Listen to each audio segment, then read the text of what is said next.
भारत का अस्करी सनती जाल और जात पात का जहर। अस्सलाम वालेकुम नाज़रीन, मैं हिमान नवाज और आप देख रहे हैं विजन पॉइंट। भारत में इस वक्त दो खौफनाक रुझानात एक साथ जन्म ले रहे हैं।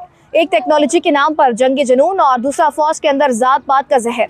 बज़ाहिर ये अलग अलग दिखाई देते हैं, मगर दरअसल ये दोनों एक ही सोच के दो पहलू हैं। वो सोच जो ताकत के नशे में अखलाकियात, बराबरी और इंसानियत को कुर्बान कर चुकी है। भारतीय निजी कंपनियां जो कल तक सिविल इनोवेशन के नाम पर ऐप बना रही थी, आज मैदान जंग में मोबाइल 3D प्रिंटिंग यूनिट्स लगा रही हैं। ये वही भारत है जो कभी दुनिया को अपनी IT इंडस्ट्री से मुतासर करता था, मगर अब वही सनतें ड्रोन्स, लाइटर बमों और खुदकार हथियारों की फैक्ट्रियों में बदल गई हैं।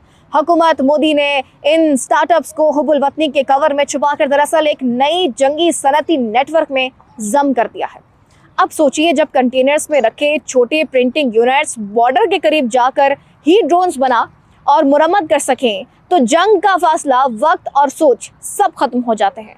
अब जंग का फैसला किसी सियासी या अखलाकी लम्हे पर नहीं होगा, बल्कि एक एल्गोरिदम, एक प्रिंट कमांड या एक बिजनेस कॉन्ट्रैक्ट पर हो जाएगा। भारत के इस नए मॉडल में इख्तिरा का मतलब इजाद नहीं, तबाही है। इंडस्ट्रियल प्रोग्रेस का मतलब अब रोजगार नहीं, बारूद है। ये सिर्फ टेक्नोलॉजी की तब्दीली नहीं, बल्कि जहनियत की बिगड़त है। एक ऐसी रियासत जो शिकस्त के बाद सबक नहीं सीखती, बल्कि मजीद हथियार बनाती है। ऑपरेशन सिंदूर के बाद मोदी सरकार ने जैसे फैसला किया हो कि अगर मैदान जंग में हार हुई तो अब इसे मार्केट के जरिए जीतना है। नतीजा ये कि कॉर्पोरेट सेक्टर को हुबुल वतनी के नाम पर जंगी मशीनरी में झोंक दिया गया है। मगर नाज़रीन, कहानी का दूसरा पहलू शायद इससे भी ज्यादा जहरीला है।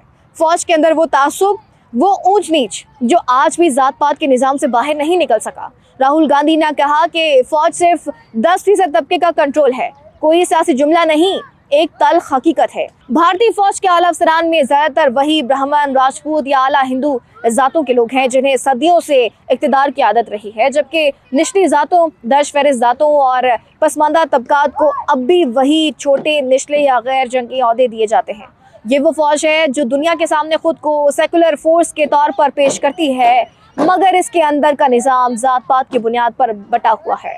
जैसे हिंदुस्तानी समाज में बराबरी एक ख्वाब है, वैसे ही फौज के अंदर भी इंसाफ एक नारा बन के रह गया है। एक तरफ भारत मेड इन इंडिया के नारे से 3D प्रिंटर्स को ड्रोन बनवाना चाहता है, दूसरी तरफ मेड इन हिंदू सोसाइटी की सोच फौज के अंदर इंसानों को जातों में बांट रही है। एक हाथ मशीन को चला रहा है, दूसरा तासुब को, और दोनों हाथ तबाही के दरवाजे खोल रहे हैं। अब जरा सोचिए नाज़रीन, जब फौज की बुनियाद तासुब पर हो और इसके ऊपर की क़यादत सियासी मफादात के ताबे हो, तो वो एक इदारा जंग के लिए नहीं बल्कि नफरत के लिए तैयार होता है।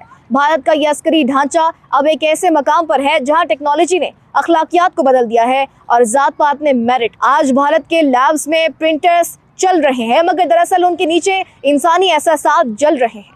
ये प्रिंटर्स जंगी पुर्जे नहीं बना रहे, बल्कि खित्ते में बेएतमादी और खतरे की नई दीवारें खड़ी कर रहे हैं। इस्लामाबाद और आलमी बरादरी को इस रुझान को मामूली नहीं समझना चाहिए। जब एक रियासत अपने कारोबार, अपनी टेक्नोलॉजी और अपनी फौज तीनों को एक ही नजरियाती मकसद के तहत चलाती है, तो फिर वो रियासत अमन की नहीं, जारियत की लामत बन जाती है। और आखिर में नाज़रीन, ये बात याद रखिए कि जब जंग एक कारोबार बन जाए, तो जात पात फौजी रैंक में बदल जाए, तो इसके बाद ना सरहद महफूज रखती है ना समाज। भारत आज जिस रास्ते पर है, वो इसे ताकतवर नहीं, खतरनाक बना रहा है। और जब एक कौम खुद को खतरनाक समझने लगे, तो तबाही बस एक फैसला दौर रह जाती है।